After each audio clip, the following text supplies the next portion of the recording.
Welcome to V power news bulletin ముందుగా headlines. Uppal X road దగ్గర మహిళలు ఎక్కొద్దని బస్సు ఆపని డ్రైవర్.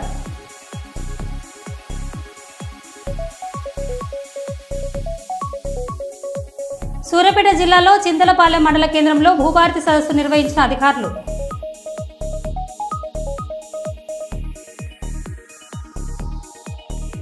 హన్మకొండ ప్రెస్ క్లబ్లో ఎల్ఎస్ఆర్ 2020 స్కీమ్లో అమలు పరుస్తున్న 20% రిబేట్ తేదీ పెంపు ప్రభుత్వాన్ని కోరడం కోసం మీడియా సమావేశం.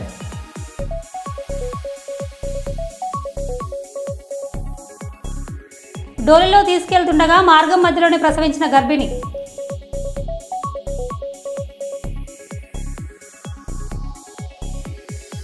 వరంగల్ జీడబ్ల్యూఎంసీ కార్యాలయం ఆవరణంలో శ్రీరామ్ ఫైనాన్స్ రికవరీ ఏజెంట్లు ఓ వ్యక్తిపై దురుసు ప్రవర్తనతో దాడి.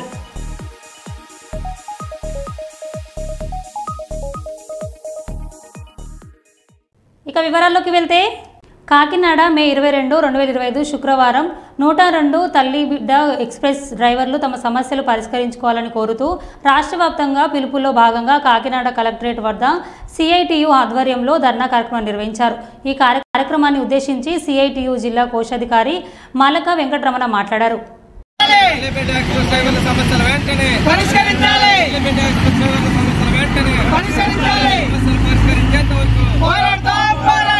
సమస్యలు పరిష్కరించేంత వరకు కనీస వేతనాలు ఇచ్చేంత వరకు ఎక్స్ప్రెస్ డ్రైవర్లు కనీస వేతనాలు ఇచ్చేంత వరకు ఉద్యోగ భద్రత కల్పించేంత వరకు అల్లిపేట ఎక్స్ప్రెస్ డ్రైవర్లకు ఉద్యోగ భద్రత అల్లిపేట ఎక్స్ప్రెస్ డ్రైవర్లకు ఉద్యోగ భద్రత జిందాబాద్ జిందాబాద్ సిఐటియు జిందాబాద్ జిందాబాద్ జిందాబాద్ సిఐటియు జిందాబాద్ అల్లిపేట ఎక్స్ప్రెస్ డ్రైవర్లకు ఉద్యోగ భద్రత కాకినాడ కచేరిపేట మే 20వ తేదీన జరిగే దేశవ్యాప్త సార్వత్రిక సమ్మెను కాకినాడ జిల్లాలో జయప్రదం చేయాలని కోరుతూ కేంద్ర కార్మిక సంఘాల సన్నాహిక సమావేశం కచేరిపేట సిఐటియు కార్యాలయంలో ఏఐసిసిటియు రాష్ట్ర కన్వీనర్ గొడుగు సత్యనారాయణ అధ్యక్షతన జరిగింది. సమావేశంలో సిఐటియు జిల్లా అధ్యక్షులు దువ్వాడ శేషబాబ్జీ, ఏఐటియుసి జిల్లా ప్రధాన కార్యదర్శి తోకల ప్రసాద్, ఐఎన్టియుసి జిల్లా అధ్యక్షులు తాలూరి రాజు, ఐఎఫ్టియు రాష్ట్ర ఉపాధ్యక్షులు జె వెంకటేశ్వర్లు పాల్గొని మాట్లాడారు. బయటికి వెళ్ళారు. 20వ తేదీని దేశవ్యాప్తంగా అఖిల భారత సమ్మె జరగబోతున్నది. దానికి సన్నాహంగా ఈ సమావేశం జరిగింది. 3, 4, 5 తేదీలలో అన్ని పరిశ్రమలకి సంస్థలకి సమ్మె నోటీస్ ఇస్తాం. దాంతోపాటుగా అన్ని ఏర్పాట్లు కూడా చేస్తున్నాం. ఒక జిల్లా స్థాయి సదస్సు జరుపుతాము. 7 లేదా 8 తేదీల్లో జరుపుతాం. ఇతరత్ర అన్ని ఏర్పాట్లు కూడా చేస్తున్నాం. దాన్ని జయప్రదం చేయడం కోసం ఈ సమావేశం జరిగిందని, సమ్మెను జయప్రదం చేయాలని కార్మిక వర్గానికి విజ్ఞప్తి చేస్తున్నాం. మే 20వ తేదీన దేశవ్యాప్తంగా కేంద్ర కార్మిక సంఘాల ఆధ్వర్యంలో సార్వత్రిక సమ్మె జరుగుతూ ఉంది. ముఖ్యంగా నూతన ఆర్థిక పారిశ్రామిక విధానాలు ప్రవేశపెట్టిన తర్వాత గత కాంగ్రెస్ ప్రభుత్వం నుంచి నేటి ఎన్డీఏ బీజేపీ ప్రభుత్వం వరకు కూడా ఈ విధానాలు తూచా తప్పకుండా అమలు చేస్తూ ఉన్నారు.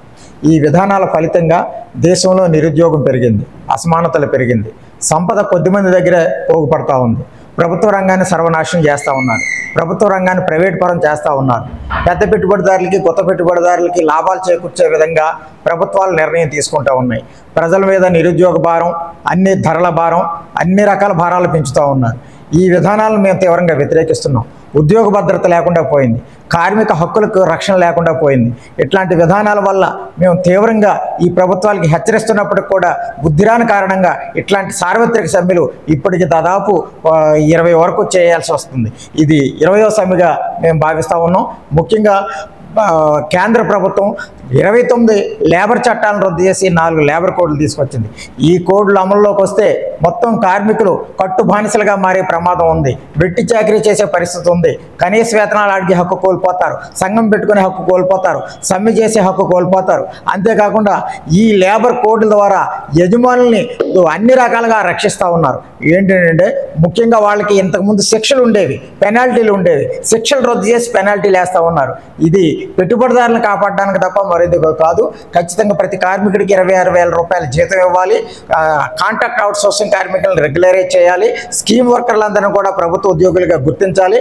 4 లేబర్ కోడ్లు రద్దు చేయాలని చెప్పేసి ఈ ప్రధానమైన డిమాండ్ల మీద సమ్మె జరుగుతూ ఉంది. అంతేకాకుండా మోడీ ప్రభుత్వం అనుసరిస్తున్న ఫ్యాసిస్ట్ వ్యతిరేక విధానాలు, విద్వేష విధానాలు, మత విద్వేష విధానాలు విరమించుకోవాలని చెప్పేసి మేము ఈ సమ్మె ద్వారా ఎన్డీఏ ప్రభుత్వాన్ని హెచ్చరించదలుచుకున్నాం. డబ్బులు తీసుకొని ఇందిరమ్మ ఇల్లు ఇవ్వలేదని దొంగ కాంగ్రెస్ అంటూ గ్రామస్తుల ఆగ్రహం. మహబూబాద్ జిల్లా డోర్నకల్ నియోజకవర్గం నరసింహుపేట మండలం పెద్దనగరం గ్రామంలో కాంగ్రెస్ నాయకులు ఇందిరమ్మ ఇల్లుల కోసం పైసలు తీసుకొని లిస్టులో పేరు రాలేదని దొంగ కాంగ్రెస్ అంటూ బూతులు తిట్టిన గ్రామస్తులు.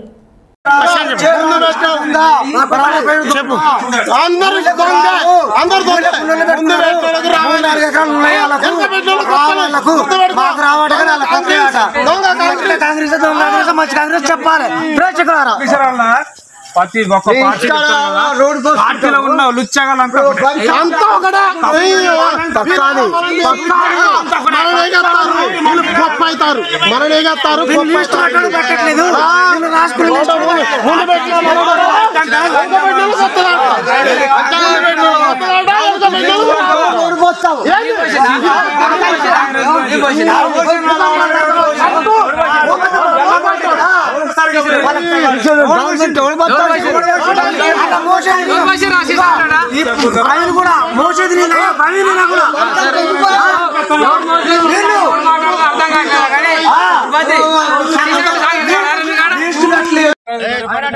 నిన్నది ఎట్లా మాట గొరిపరిపించాడు మందులు వెంకన్న మస్కా. మా ఇల్లు బడి పక్కన ఇల్లు, మా కాలనీలో ఇల్లులు వచ్చినాయి. ఎస్సీ కాలనీ కాంగ్రెస్ తరఫున అవలేగాళ్ళు ఒక 20 ఇల్లులు వచ్చినాయి. 20 ఇళ్లలో 8 ఇల్లు ఇచ్చినారు కాంగ్రెస్. 12 ఇల్లులు ఎవరికి ఇస్తారు ఏంది లెక్క, అసలు లిస్ట్ ఏంది అది కూడా చెప్పలేదు. ఆ మీటింగ్ కూడా సడన్ గా అరేంజ్ చేసిర్రు. లిస్ట్ ఉన్నాయట, భయపడేది ఏటో బెదిరిస్తా ఇల్లు రావాలనుకుంటారా? ఎదురుతారా? ఇల్లు రాకుండా వాడవాడు ఇయ్యంది సుల్లిగాలు ఇల్లు ఇవ్వకపోతే వాడాడు ఆయన ఇంటి సొంతం బొచ్చగాలు ఇల్లు రాకుండా వాని ఇల్లు సొంతమా? వచ్చినప్పుడు ఉప్పల్ ఎక్స్ రోడ్ దగ్గర మహిళలు ఎక్కొద్దని బస్సు ఆపని డ్రైవర్. రన్నింగ్ బస్సు ఎక్కి కింద పడ్డ మహిళను తిట్టిన డ్రైవర్. 10 కిలోమీటర్ల బస్సును చేజ్ చేసి డ్రైవర్ కండక్టర్తో మహిళ వాగ్వాదం.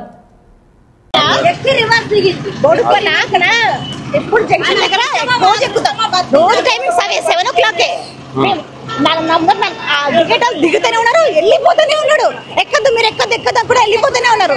నా ముందర ముగ్గురు ఎక్కించుకుని నా పిల్లలు ఉన్నారు వెనకాల. నేను ఎక్కిన నా పిల్లలు ఎక్కలేకపోయారు. నా పిల్లలు ఎక్కకపోతే నేను దిగిపోతా కదా. ఆపలేదు ఇంకా పడ్డా కూడా తిడుతున్నారు. పడిపోయినాడు కింద అయినా కూడా తిడుతున్నారు ఎందుకు ఎక్కినావని. కింద పడిపోయినా ఎక్స్ రోడ్ దగ్గర రోజు ఇక్కడ నుంచి మీరు కూడా స్లో పోవాల్సింది కదమ్మా.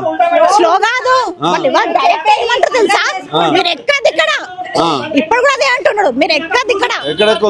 ఎక్స్ రోడ్ లా బస్సు మూవ్ అయింది. ఆయన కాన్సన్ట్రేషన్ ఎవరి పిల్లలు లేరు సార్. ఓన్లీ 3 లేడీస్ ఉన్నారు, ఒక ముస్లిం అమ్మాయి కూడా ఉంది ముందట. వాళ్ళు కవర్ సీసీ కెమెరా కూడా వాళ్ళు కూడా రన్నింగ్ బస్ ఎక్కినారు. ఆపుతలేడు, కొడుతున్నా కూడా ఆపుతలేడు, వెళ్ళిపోతూనే ఉన్నాడు. మూవ్ అయింది పడ్డాక కూడా ఎక్కలేను, బస్సు ఎక్కలేను. అదృష్టం బాగుంది, మా అదృష్టం బాగుంది. ఆయన సడన్ గా బ్రేక్ చేసిండు ఇటు చూసి. ఇగో మీకు ప్రూఫ్ అంటే సీసీ కెమెరాలు ఉంటాయి చూడండి. వెళ్ళిపోయినా కానీ ఎక్కలేదు, బస్ స్టాప్ ఉన్నప్పుడే ఎక్కిన నేను.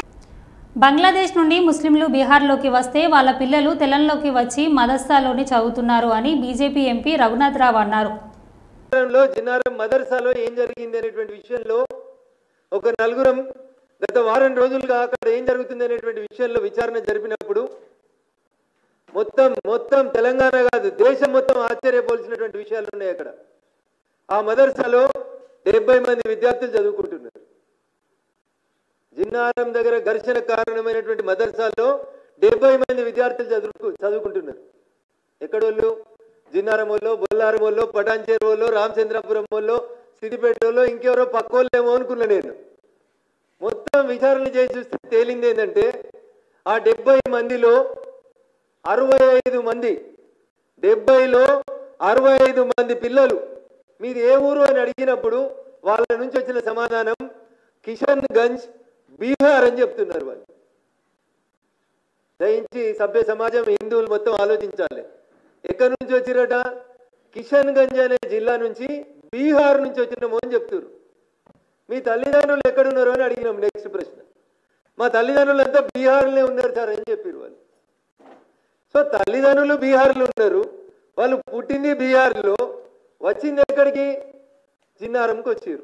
పోనీ జిన్నారం ఏదో పెద్ద హైటెక్ సిటీ, అదేదో పెద్ద మున్సిపాలిటీ, సర్వాంగ సుందరంగా ఉంది, వీళ్ళు వచ్చిరు ఆడేదో చేస్తున్నారు, అదేదో కాస్మోపాలిటన్ సిటీ అంటే కాదు, చిన్న మండల కేంద్రం. ప్రశాంతంగా ఉన్న ఒక మండల కేంద్రానికి ఒక మదర్సాను తెచ్చిపెట్టిరు. బీహార్కి వెళ్ళి పిల్లలు అని చెప్తున్నారు. మాకు అనుమానం ఉంది అది కిషన్ గంజ్ కాదు, బీహార్ కాదు. Kishanganj is adjacent to Bangladesh. బంగ్లాదేశ్కి కిషన్ గంజ్కి మధ్యలో బార్డర్ ఉంటుంది, గీత. వీళ్ళంతా పేరు కిషన్ గంజ్ అని చెప్తున్నారు, కానీ వీళ్ళ దగ్గర ఒక ఆధారం కానీ తల్లిదండ్రుల గురించి కానీ వాళ్ళు సరైన సమాచారం చెప్తలేరు. బహుశా ఈ మదర్సాలో ఉన్న 65 మంది కూడా బంగ్లాదేశ్ నుంచి వచ్చి జిన్నారంలో శిక్షణ పొందుతున్నట్టు నాకు అనుమానంగా ఉంది. ఇదే విషయం నేను రాష్ట్ర డీజీపీ గారిని కలిసినప్పుడు చాలా స్పష్టంగా చెప్పినాను. జనగణనలో భాగంగా కులగణన చేపట్టాలన్న కేంద్ర కేబినెట్ నిర్ణయించడం పట్ల ప్రధానమంత్రి నరేంద్ర మోడీ గారికి హృదయపూర్వక ధన్యవాదాలు తెలియజేస్తున్నాను. ఈ యొక్క నిర్ణయం చరిత్రాత్మకమని బీజేపీ హన్మకొండ జిల్లా అధ్యక్షులు శ్రీ కొలను సంతోష్ రెడ్డి అన్నారు. శుక్రవారం సాయంత్రం జనగణనలో భాగంగా కులగణన చేపట్టాలని కేంద్ర కేబినెట్ నిర్ణయించడాన్ని స్వాగతిస్తూ ప్రధానమంత్రి నరేంద్ర మోడీ గారికి హృదయపూర్వక ధన్యవాదాలు తెలియజేస్తూ బీజేపీ హన్మకొండ జిల్లా అధ్యక్షులు శ్రీ కొలను సంతోష్ రెడ్డి గారి ఆధ్వర్యంలో హన్మకొండ జిల్లా అంటర్ రోడ్డు దయాల్ నగర్లోని బీజేపీ హన్మకొండ జిల్లా కార్యాలయం నుండి బైక్ ర్యాలీతో అదాలత్ వరకు చేరుకొని అదాలత్ అమరవీరుల స్తూపం వద్ద ప్రధానమంత్రి నరేంద్ర మోడీ గారికి చిత్రపటానికి పాలాభిషేకం నిర్వహించారు. ధన్యవాదాలు తెలియజేస్తున్నాం. ఇప్పటి వరకు స్వతంత్రం రాకముందు 1931 నుంచి 41 వరకు జనగణనతో పాటు కులగణన జరిగింది. దాని తర్వాత ఇప్పటి వరకు ఏదైనా కానీ జరగలేదు. 41 నుంచి 51 మధ్యలో జరిగిన బాపత్తాన్ని కాంగ్రెస్ ఎప్పుడైతే అధికారంలోకి వచ్చిందో అది తప్పుడు తడక అని చెప్పి పక్కకు పెట్టిండ్రు. దాని తర్వాత కాంగ్రెస్ పార్టీ 1951 నుంచి 2011 వరకు ఏ సంస్థ జనగణన చేసినా కానీ ఎస్సీలకు ఎస్టీలకి మాత్రమే డాటా బయటికి వచ్చేది, మిగతాది ఓబీసీలకు సంబంధించింది ఇప్పటి వరకు రాలేదు. కాబట్టి ఇప్పుడు మళ్ళా 2011 నుంచి 2021 వరకు కూడా చేసేది ఉంటే కానీ కరోనా వల్ల అప్పుడు జనగణన చేయలేదు. కాబట్టి ఇప్పుడు ఏదైతే జనగణన చేస్తున్నారో కులగణన దాంతోపాటు కులగణన చేస్తున్నందుకు నరేంద్ర మోడీ గారికి ధన్యవాదాలు, అభినందనలు తెలియజేస్తూ భారతీయ జనతా పార్టీ హన్మకొండ జిల్లా పక్షాన తెలియజేస్తున్నాం. డోలీలో తీసుకెళ్తుండగా మార్గం మధ్యలోనే ప్రసవించిన గర్భిణి. విజయనగరం జిల్లా రేగపుణ్యగిరి గ్రామంలో ఘటన. రోడ్డు లేకపోవడంతో 3 కిలోమీటర్లు డోలీలో తీసుకెళ్లిన బంధువులు. ఇంతలో నొప్పులు రావడంతో పురుడు పోసిన స్థానిక మహిళలు.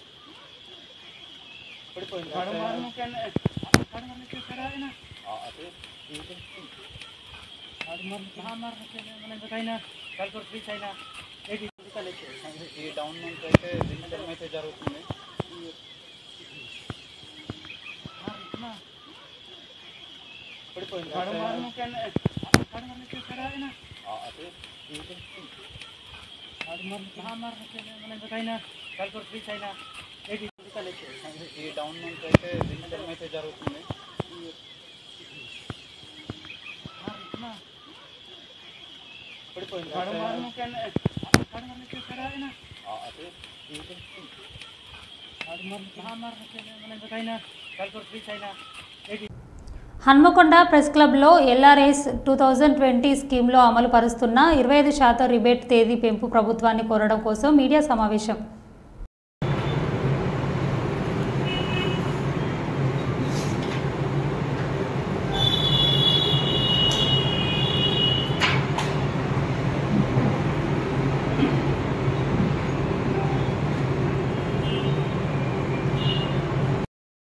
తెలంగాణలో సామాజిక న్యాయం మన రాజ్యం కోసము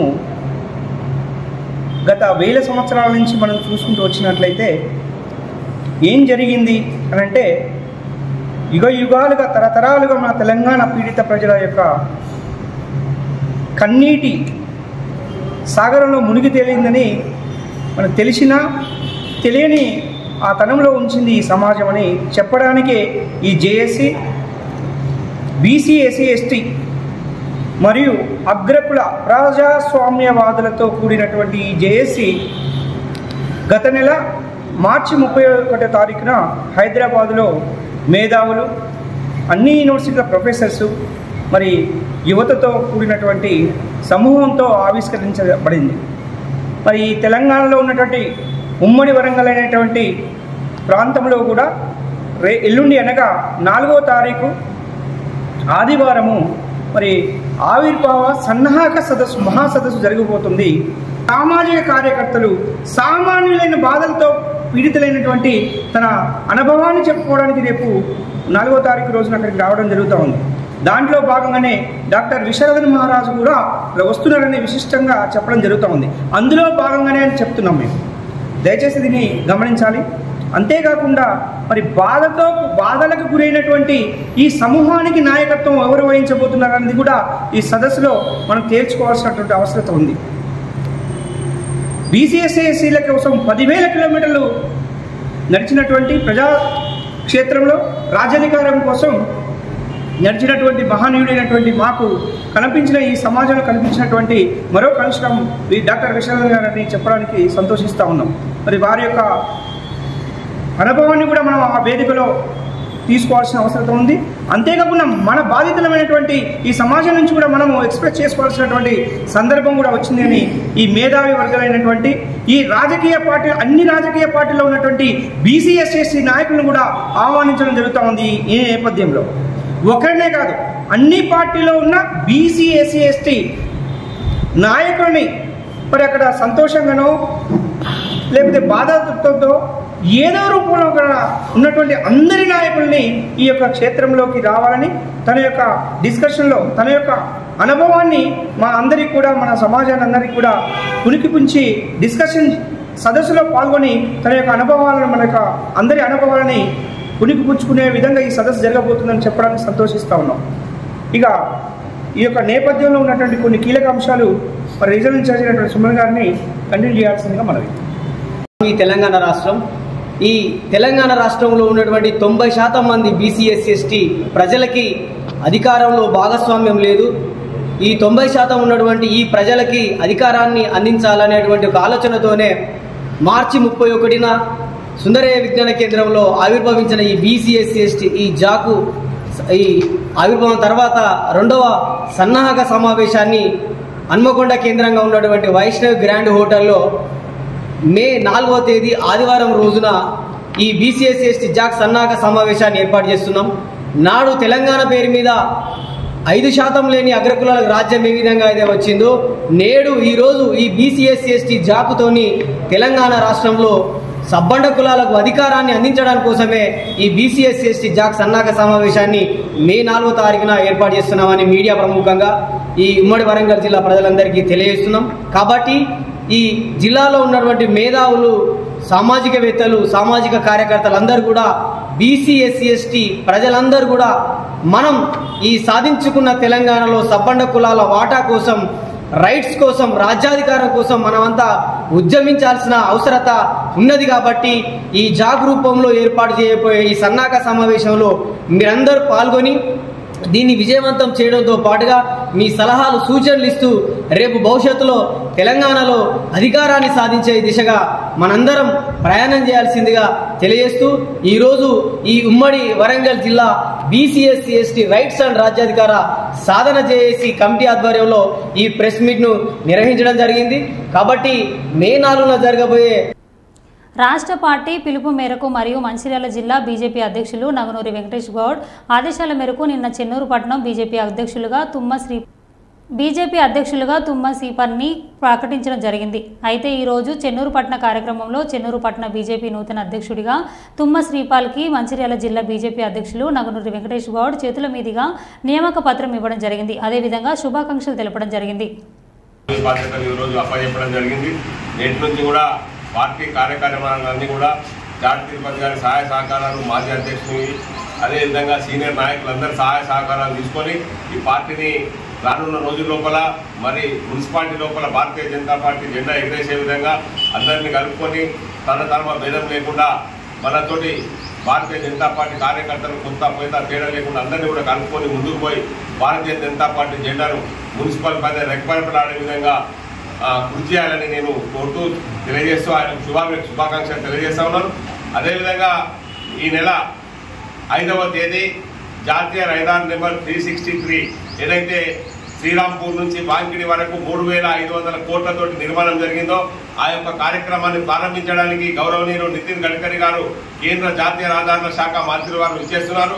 వారితో పాటుగా మరి కేంద్ర బొగ్గు గనుల శాఖ మంత్రి కిషన్ రెడ్డి గారు, కేంద్ర హోంశాఖ సహాయ మంత్రి బండి సంజయ్ కుమార్ గారు, ఎంపీ కోడెం నగేష్ గారు, ఎమ్మెల్యే పల్వాయి హరీష్ బాబు గారు, జిల్లాకు చెందినటువంటి భారతీయ జనతా పార్టీ శాసనసభ్యులు, కేంద్ర రాష్ట్ర నాయకులందరూ కూడా పెద్ద ఎత్తున హాజరు కాబోతా ఉన్నారు.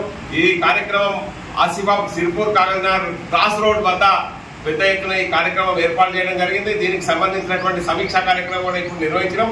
అందరూ కూడా పెద్ద ఎత్తున ఈ కార్యక్రమం లోపల పాల్గొనడానికి భారతీయ జనతా పార్టీ కార్యకర్తలు జిల్లా వ్యాప్తంగా ఉన్నటువంటి బూత్ స్థాయి కార్యకర్త నుండి రాష్ట్ర స్థాయి కార్యకర్త వరకు ప్రతి ఒక్కరూ ఈ కార్యక్రమం లోపల పాల్గొని విజయవంతం చేయాలి.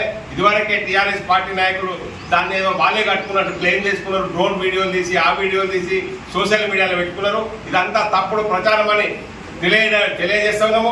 ఈ సందర్భంగా కేంద్ర మంత్రివర్యులు నితిన్ గడ్కరీ గారు ఈ కార్యక్రమానికి వచ్చి ఈ యొక్క 3,500 కోట్లతోటి ఈ యొక్క మూడు నియోజకవర్గాలతో పాటు కొమరంభీం ఆసిఫాబాద్ నియోజకవర్గంలోని జిల్లాలోని 2 జిల్లాలలో 93 కిలోమీటర్ల రోడ్డు ఈ రోజు 4 లైన్ల రోడ్డు ఒక అరగంట లోపల ప్రయాణం చేసే విధంగా బ్రహ్మాండంగా తయారు చేసినటువంటి రోడ్డును జాతికి అంకితం చేయబోతున్న సందర్భంగా వారికి హృదయపూర్వక కృతజ్ఞతలు తెలియజేస్తూ భారతీయ జనతా పార్టీ కార్యకర్తలందరూ పెద్ద ఎత్తున ఈ కార్యక్రమం లోపల హాజరు కావాల్సిందిగా కోరుకుంటా ఉన్నాను. భారత్ మాతాకి జై. జమ్మూ కాశ్మీర్లో పర్యాటకులను లక్ష్యంగా చేసుకుని ఉగ్రవాదులు పాశవిక దాడులను పాల్పడుతున్నారని నిరసిస్తూ మంచిర్యాల జిల్లాలో బంద్కు పిలుపునివ్వడం జరిగింది. ఐబీ చౌరస్తా నుండి అన్ని పార్టీ నాయకులు బైక్ ర్యాలీలో పాల్గొనడం జరిగింది. ఉగ్రవాదులను అంతం చేయాలని చెప్పడం జరిగింది.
జమ్మూ కాశ్మీర్లో జరిగిన పహల్గాం ఘటన నిరసిస్తూ శ్రీ శివాజీ యువజన భక్త మండలి మిత్ర బృందం ఆధ్వర్యంలో కొవ్వొత్తుల ర్యాలీ.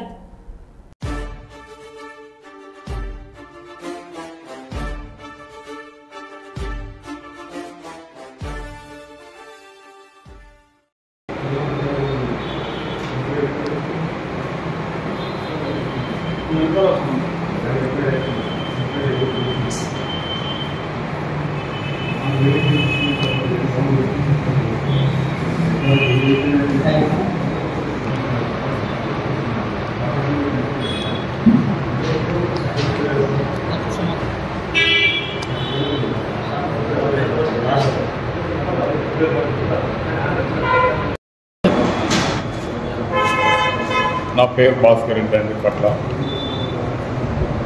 మాది శివాజీ యువజన భక్త మండలి అంబేద్కర్ సర్కిల్ హన్మకొండ.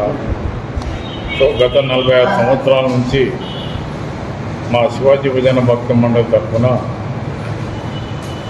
గణేశుని నిమజ్జనాలు జరుపుతూ ఉన్నాము. ఈ శివాజీ అనే బ్యానర్ కూడా 1981లో తీవ్రవాదుల మరణానికి గురైనటువంటి సామార్ జగన్మోహన్ రెడ్డి గారు స్థాపించారు. సో ఆ రోజు నుంచి ఈ రోజు వరకు కూడా మేము 45-46 సంవత్సరాల నుంచి మా శివాజీ భజన భక్త మండలి నుంచి గణపతి నవరాత్రోత్సవాలు జరుపుతూ ఉన్నాము. ఈ రోజున పెట్టినటువంటి ప్రెస్ మీట్ గల కారణం పహల్గాం జమ్మూ కాశ్మీర్ ఉగ్రదాడిలో మరణించిన వారికి శ్రద్ధాంజలి ఘటించాలని చెప్పేసి కొవ్వొత్తుల ర్యాలీ ఒకటి మేము పెడతా ఉన్నాము. అది కూడా ఆదివారం అంటే రేపు 4వ తారీఖు సాయంత్రం 6 గంటలకు అంబేద్కర్ సర్కిల్ నుంచి అమరవీరుల స్తూపం వరకు మేము ఈ ర్యాలీని నిర్వహిస్తున్నాము. ఈ ర్యాలీలో జాతి, కుల, మత, రాజకీయాలకు అతీతంగా నగర ప్రజలందరూ కూడా కలిసి రావాల్సిందిగా తెలుపుతున్నాము. మరో బులెటిన్లో మళ్ళీ కలుద్దాం. Stay tune.